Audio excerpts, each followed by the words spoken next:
Hello and welcome to another one of my videos. As you can see, I've had a shave.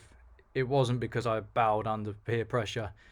I kept picking on one side of it and I was like, nah, it's got to go. So that's the reason why. In today's video, I'm going to be talking about premiums. I'm going to be talking about where I think the market's heading, which I'll probably discuss first. And I'll just be giving my general view on things. Sean doesn't have coins. He's got no coins. Now, I've got some coins coming in. It's been dribs and drabs at the moment, but I am taking measures to address that. Before I do get into the video, there's a lot of people who've started to email me in terms of selling. If you do want to sell to me, I'm a happy buyer. You know, I only really buy from the UK, so sorry to guys who are international. My email is below if you do want to drop me a line. That's perfectly okay. On the flip side, if you want to buy from me, just drop me a line. I'll see what's in stock and I'll see what I can do. So where do I think the market's going to go and how's that going to affect the premium? So I actually think we're in for a period of stagflation.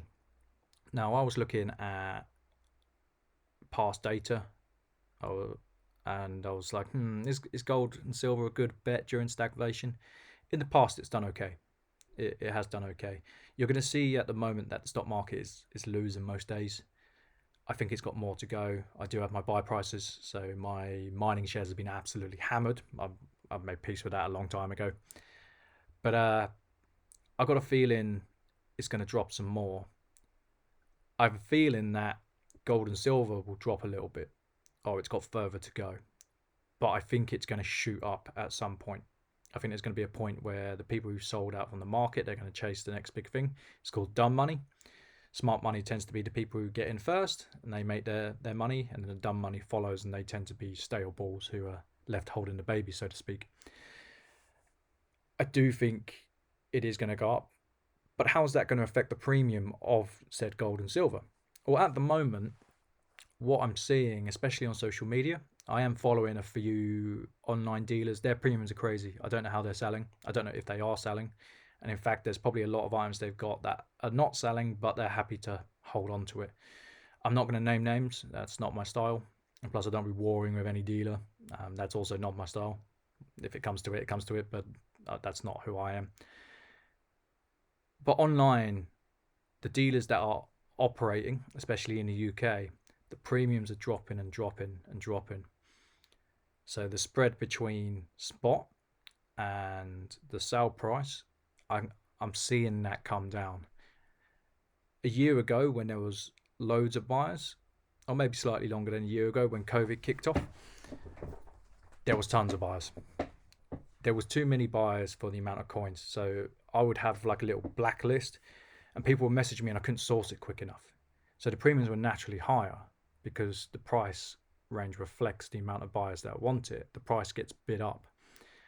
Now, when there's not as many buyers, the price gets bid down in terms of spot. This has happened in gold and silver.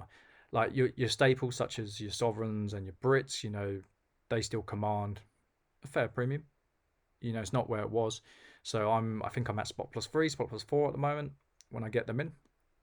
At one point, it was spot +6, spot +7 in terms of what sovereigns were going for. In terms of the 1 ounce gold coins, I used to be a spot +3 seller. I'm now a spot +2 seller.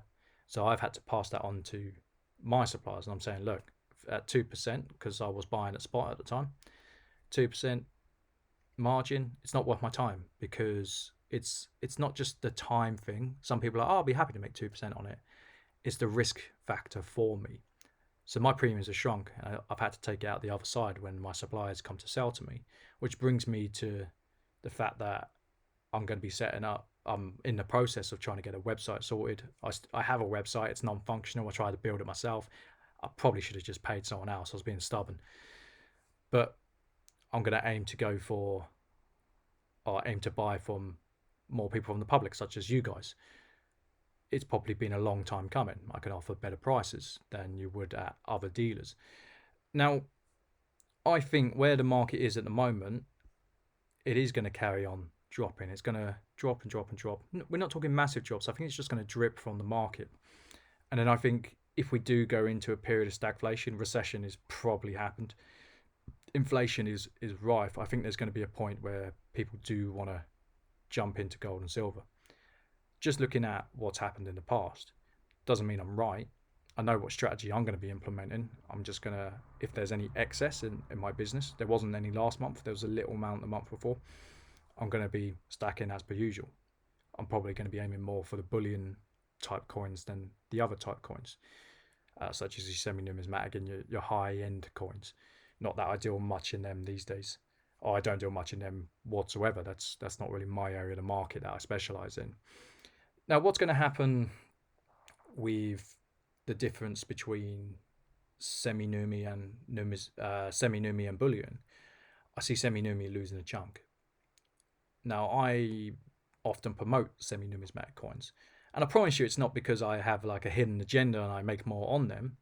I do make more on them, but that's more how I buy. It's more, I like them because if you can find that one buyer, there'd be less buyers. It's more of a niche item, but if you can find that one buyer and the market performs how it should, especially on the high-end coins, you're going to do better than if you buy bullion. However, if you're holding semi-numi at the moment, if you're trying to sell, I think it's going to be harder for you. In terms of your bullion, I think the spread is going to shrink a bit further. I think not as much as your semi-numismatic. I think, well, I already know there's not many people buying silver compared to what there was last year. I've put silver coins up. So, for example, I put 4 bullion ounces up for £100. Didn't sell, and that's £100 posted. That's not that isn't £100 plus post. So postage £3, so 97 quid for 4 ounces of silver. Last year, I would have had 3, 4, 5, 6 people wanting those ounces. So what happens now? I have to drop the price slightly for it to sell, and that's okay. I know what I paid for them. I know that there's margin in there for me, but when I'm buying, I've now got to be leaner when I'm buying. You know, it's got to come from somewhere. You know, I still have to pay bills, still got to pay VAT, the accountant, etc., etc. Now, in terms of what will happen in the future, well, it depends on your viewpoint. So if you believe it's going to drop and drop and drop, that would dictate, or in theory, it would dictate that the premiums, the spreads, they're going to drop as well. If you think that it's kind of the lull before the storm and you do subscribe to the thesis that gold and silver are going to shoot up in a period of stagflation, then the premiums most likely are going to rise, because what's going to happen is social media, such as your YouTubes and your Facebooks and mainstream media, they're going to say, jump into gold, jump into silver, and there's going to be more and more entrants into the market. Whether or not the price remains high, that's another matter. I don't have a crystal ball, I don't know. You know, my job is to make a spread, it always has been. But I do stack, and the reason I stack is for opportunities like that. It becomes a problem if I sell everything and I'm at a loss or I'm underwater on all of them, but that's the same for everyone. So that's what I think is going to happen. I think, actually, I will address that at the moment, semi-numi is probably not where you want to be. But what that might mean is you pick up a lot of opportunities that further down the line, we're talking in the medium to long term, they might be very good value plays. It depends how long you can sit on your coins. So yeah, I think that's about it. That's kind of my views. I'm very much on the fence on where it's going. I'm trying to save and stack. You know, I'm a chronic saver and stacker where I can.